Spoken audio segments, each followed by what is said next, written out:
நைன்டிஸ்களின் favourite நடிகர்கள்ல ஒருத்தர் தான் கார்த்திக். நவரச நாயகன் அப்படின்னு சொல்லிட்டு ரசிகர்களால் கொண்டாடப்பட்ட அவர் சிறந்த ஆக்டர் அப்படின்ற பெயரையுமே எடுத்தாரு.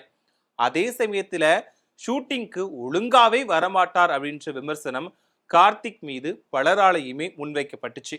இந்த ஒரு நிலையில இயக்குனரும் நடிகருமான பாரதி கண்ணன் கார்த்திக்கை பத்தி பேசி இருக்கக்கூடிய ஒரு விஷயம் அதிர்ச்சியை ஏற்படுத்தி இருக்கு. அது என்ன அப்படிங்கிறத பத்தி இதுல விரிவா பார்க்கலாம்.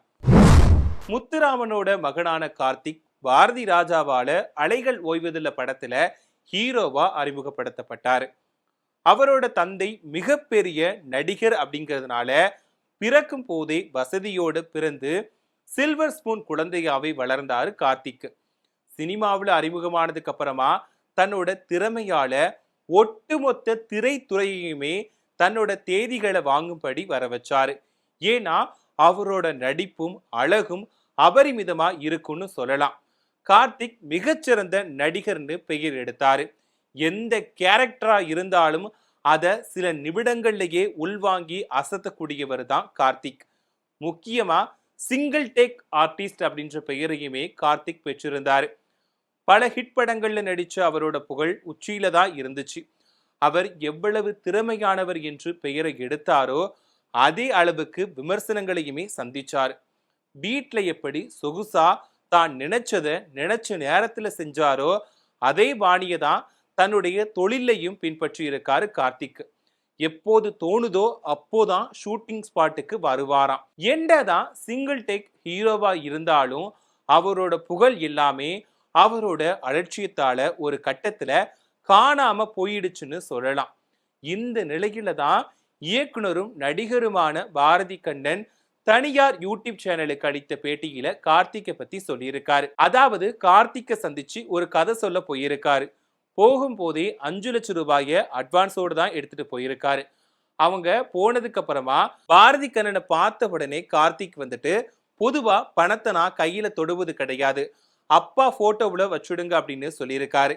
அதுக்கப்புறமா பாரதி கண்ணன் போட்டிருந்த செயினை தொட்டு பார்த்துட்டு இந்த படம் நல்லா வரும்னு சொல்லியிருக்காரு.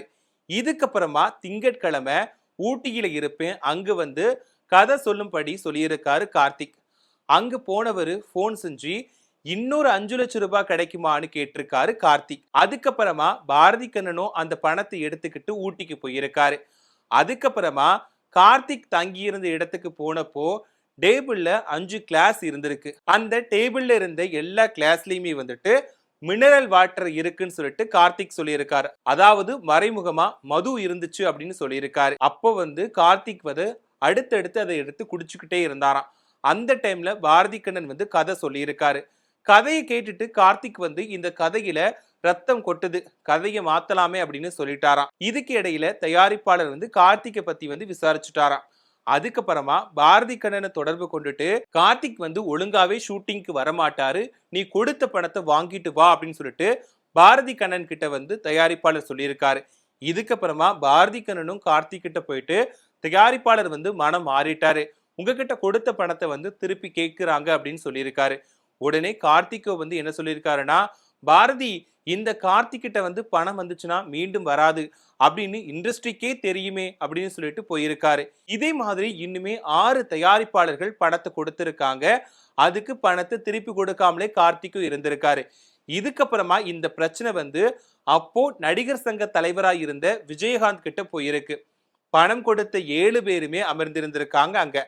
அந்த இடத்துக்குமே பஞ்சாயத்துக்கு கேஷுவலா வந்திருக்காரு கார்த்திக். கார்த்திக் வந்து கேப்டன் கிட்ட அப்ப என்ன சொல்லியிருக்காருன்னா, இன்னைக்கு எல்லாத்தையுமே கிளியர் செஞ்சிடுறேன் அப்படின்னு சொல்லியிருக்காரு.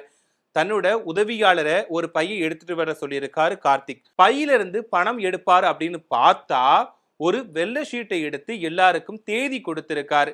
7 பேர்ல தயாரிப்பாளர் காஜா மைதினும் ஒருத்தர் இருந்திருக்காரு. அவர் அந்த இடத்துல டென்ஷன் ஆகி சேரை எடுத்து அடிக்கிறதுக்கு பாஞ்சிருக்காரு. அப்போ கார்த்திக்கோ கூலா என்ன சொல்லியிருக்காருன்னா, பாய் கூல் பாய், நான் பணம் கொடுப்பேன்னு சொல்லல, நீங்க என்கிட்ட தேதி கேட்டீங்க, தேதி தான் கொடுக்க போறேன் அப்படின்னு சொல்லியிருக்காரு. இப்படி இவர் தனித்துவமான கேரக்டர். அவர் மிகப்பெரிய திறமையானவர் தான், ஆனா அவரது கேரியரை அவரே தான் கெடுத்துக்கிட்டாரு அப்படின்னு சொல்லிட்டு பாரதி கண்ணன் அந்த இன்டர்வியூல சொல்லியிருக்காரு.